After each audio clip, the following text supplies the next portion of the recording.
Hello दोस्तों, आपके अपने यूट्यूब चैनल में आपका स्वागत है। इस क्लास में हम आपको यूपीपीसीएल टेक्नीशियन ग्रेड सेकंड में पूछे गए इलेक्ट्रिशियन थ्योरी के टॉप एमसीक्यू क्वेश्चन करवाएंगे जो कि प्रीवियस एग्जाम में आए थे। वीडियो को बिना स्किप किए लास्ट तक जरूर देखना जिससे कि कोई भी क्वेश्चन ना छूट सके। आज हमारा पार्ट सेकेंड है, इससे पहले हमने पार्ट फर्स्ट कंप्लीट कर लिया है। जिसने भी उस वीडियो को नहीं देखा हो उस वीडियो को जरूर देखें। बिना देरी के हम अपनी क्लास को स्टार्ट करते हैं। आज का हमारा पहला क्वेश्चन है जो एग्जाम में पूछा गया था।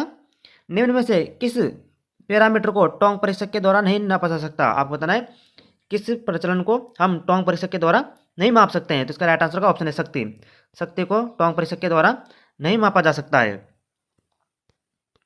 हमारा अगला क्वेश्चन है जो एग्जाम में पूछा गया था।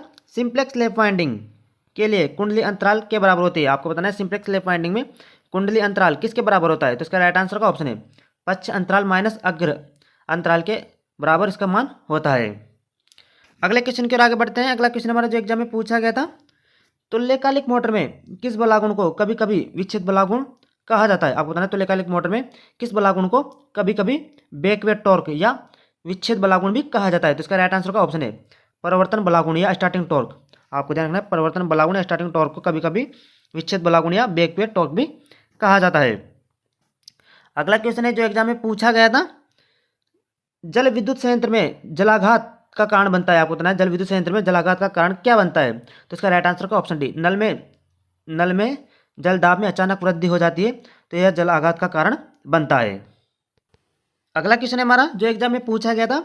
मध्यम संचरण लाइन विश्लेषण के लिए अभिनीत टी के विन्यास में को संदर्भित सदिश वेक्टर के रूप में लिया जाता है। आपको बताना है मध्यम संचरण लाइन में विश्लेषण के लिए अभिहित टी विन्यास में किसको संदर्भ सदिश वेक्टर के रूप में लिया जाता है? तो इसका राइट आंसर का ऑप्शन है अभिग्राही छोड़ धारा को सदिश वेक्टर के रूप में लिया जाता है। अगला क्वेश्चन हमारा जो एग्जाम में पूछा गया था। निम्न में से कौन एक अर्धचालक नहीं है? आपको बताना निम्नलिखित में से कौन एक अर्धचालक नहीं है? तो इसका राइट आंसर का ऑप्शन भी नाइक्रोम जो कि एक अर्धचालक नहीं है। जर्मेनियम, सिलिकॉन तथा कार्बन जो कि अर्धचालक के अंतर्गत आते हैं। अगला क्वेश्चन है जो एग्जाम में पूछा गया था, बहुत इंपॉर्टेंट क्वेश्चन है। निम्न में से कौन उसमें शक्ति संयंत्र की तुलना में डीजल शक्ति संयंत्र का एक वैध लाभ नहीं है? आपको बताना है निम्न में से कौन उसमें शक्ति संयंत्र की तुलना में डीजल शक्ति संयंत्र का एक वैध लाभ नहीं है? तो इसका राइट आंसर का संयंत्र की क्षमता अधिक होती है। संयंत्र की क्षमता अधिक होती है, यह इसका राइट आंसर होगा।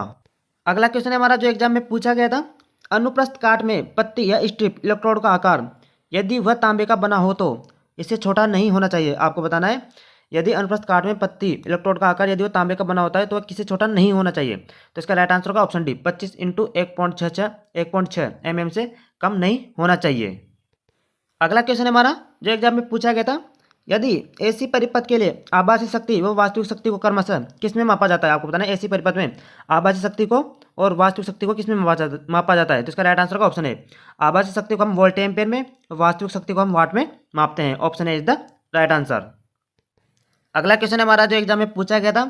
किसी प्रत्यावर्तित या अल्टरनेटर के वोल्टता नियमन के निर्धारण की किस विधि को ईएमएफ विधि भी कहा जाता है? आपको बताना है किसी अल्टरनेटर में वोल्टता नियमन के निर्धारण की किस विधि को ईएमएफ विधि कहा जाता है? तो इसका राइट आंसर का ऑप्शन डी तुल्यकालिक प्रतिबाधा विधि या सिंक्रोनस इम्पीडेंस मेथड को ईएमएफ विधि भी कहा जाता है। अगला क्वेश्चन हमारा जो एग्जाम में पूछा गया था, बहुत इंपॉर्टेंट क्वेश्चन है।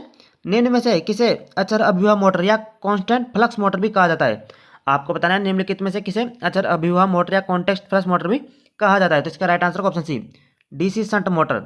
डीसी शंट मोटर को कांस्टेंट फ्लक्स मोटर भी कहा जाता है।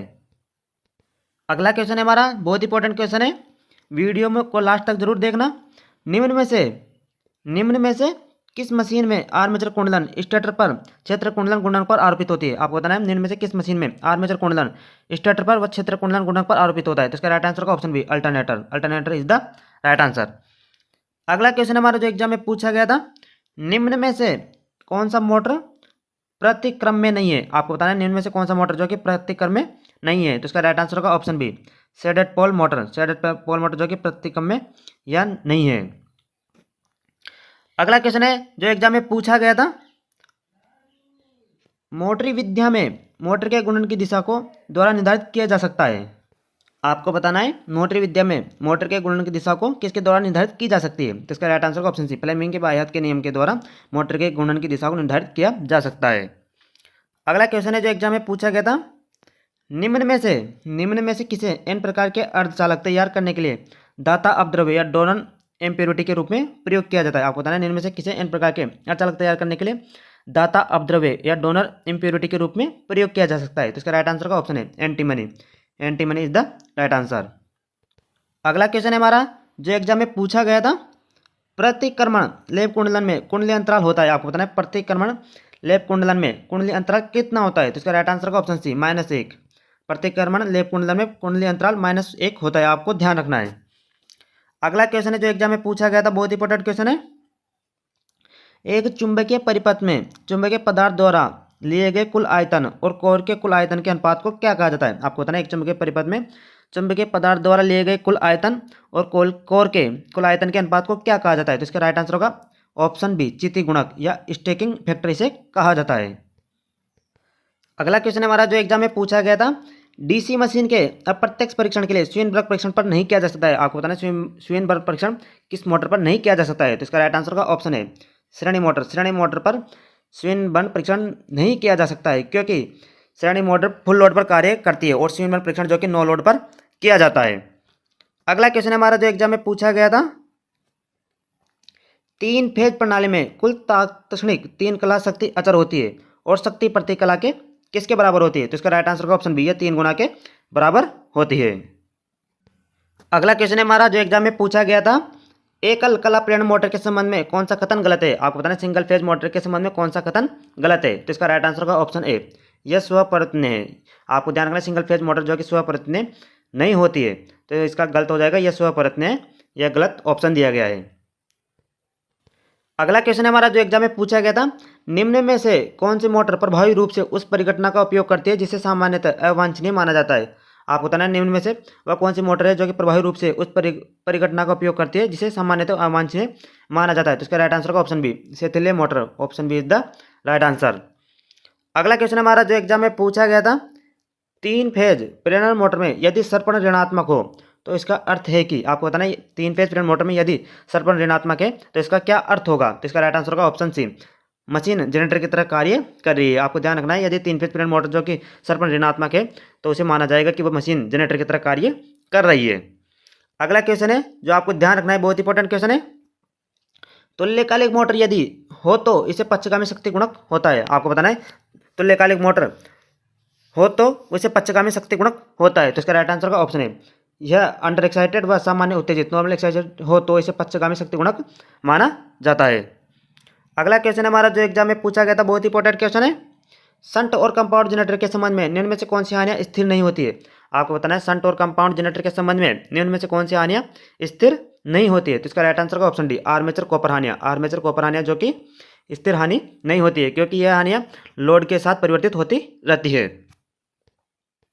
अगला क्वेश्चन हमारा, 50 हर्ट्ज की आवृत्ति में 2 ध्रुव वाले एक अल्टरनेटर की गति क्या होगी। तो इसका राइट आंसर हो जाएगा ऑप्शन बी, 3000 आरपीएम, क्योंकि एन बराबर होता है 120 into F upon P.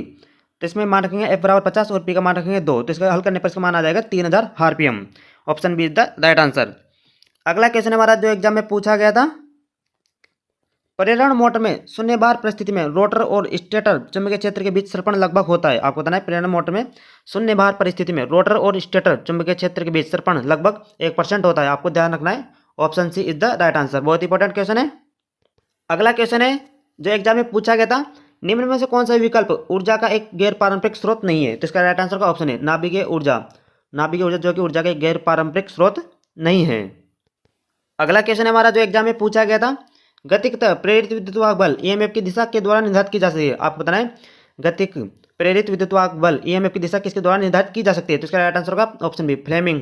Fleming के दाएं हाथ के नियम के द्वारा गतिकतः प्रेरित विद्युतवाहक बल की दिशा निर्धारित की जा सकती है। अगला क्वेश्चन हमारा जो एग्जाम में पूछा गया था, बहुत इंपॉर्टेंट क्वेश्चन है, निम्न में से किस पदार्थ की आपेक्षिक चुंबकशीलता का मान सबसे अधिक है। आपको बताना है किस पदार्थ की आपेक्षिक चुंबकशीलता का मान सबसे अधिक होता है। तो इसका राइट आंसर का ऑप्शन बी, लोहा। लोहा की आपेक्षिक चुंबकशीलता का मान सबसे अधिक होता है। Option B is the right answer. अगला क्वेश्चन हमारा जो एग्जाम में पूछा गया था, निम्न विकल्पों में से कौन तुल्यकालिक मोटर का एक वैध अनुप्रयोग नहीं है। तो इसका राइट आंसर का ऑप्शन है विद्युत लोकोमोटिव। विद्युत लोकोमोटिव जो कि तुल्यकालिक मोटर का एक अनुप्रयोग नहीं है क्योंकि विद्युत लोकोमोटिव में डीसी श्रेणी मोटर का प्रयोग किया जाता है।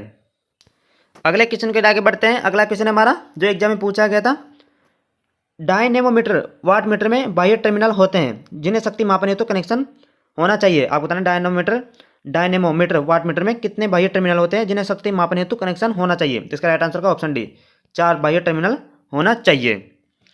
अगला क्वेश्चन हमारा जो एग्जाम में पूछा गया था, विद्युत उच्च आवृत्ति पर शक्ति मापन हेतु निम्न में से किस यंत्र का प्रयोग किया जाता है? आपको बताना है उच्च फ्रीक्वेंसी पर शक्ति मापन हेतु निम्न में से किस यंत्र का प्रयोग किया जाता है? तो इसका राइट आंसर होगा ऑप्शन बी, विद्युत चुंबकीय वाटमीटर, इलेक्ट्रोमैग्नेटिक वाटमीटर का इसमें प्रयोग किया जाता है। हमारा अगला क्वेश्चन है जो एग्जाम में पूछा गया था, यदि एक ट्रांसफार्मर का प्राथमिक और वर्गाकार तरंग वोल्टता स्रोत से ऊर्जित है तो इसकी निर्गम वोल्टता क्या होगी? आपको बताना है यदि एक ट्रांसफार्मर का प्राथमिक एक वर्गाकार तरंग वोल्टता स्रोत से ऊर्जित है तो इसकी निर्गत वोल्टता का मान क्या होगा? तो इसका राइट आंसर का ऑप्शन सी, स्पंदनशील तरंग होगी। Option C is the right answer. हमारा अगला क्वेश्चन है जो एग्जाम में पूछा गया था, एसी परिपथ में यदि शक्ति गुणक अग्रगामी हो तो परिपथ और यदि शक्ति गुणक पश्चगामी हो तो परिपथ क्या होगा? आपको बताना है एसी परिपथ में यदि शक्ति गुणक अग्रगामी होता है तो परिपथ धारिता और यदि शक्ति गुणक पश्चगामी होता है तो परिपथ प्रेरणिक होता है। Option A is the right answer. आपको ध्यान रखना, बहुत इंपॉर्टेंट क्वेश्चन है। अगले क्वेश्चन के आगे बढ़ते हैं। अगला क्वेश्चन है जो एग्जाम में पूछा गया था, ELCB का पूर्ण रूप क्या है? तो इसका राइट आंसर हो जाएगा option B, earth leakage circuit breaker. आपको ध्यान रखना, बहुत इंपॉर्टेंट क्वेश्चन है, कई बार एग्जाम में पूछा गया है। ELCB का पूर्ण रूप क्या है? तो इसका राइट आंसर होगा अर्थ लीकेज सर्किट ब्रेकर। अगले क्वेश्चन के आगे बढ़ते हैं। अगला क्वेश्चन हमारा जो एग्जाम में पूछा गया था, प्रतीप अभिनत होने पर लगभग स्थिर धारिता की तरह काम करता है।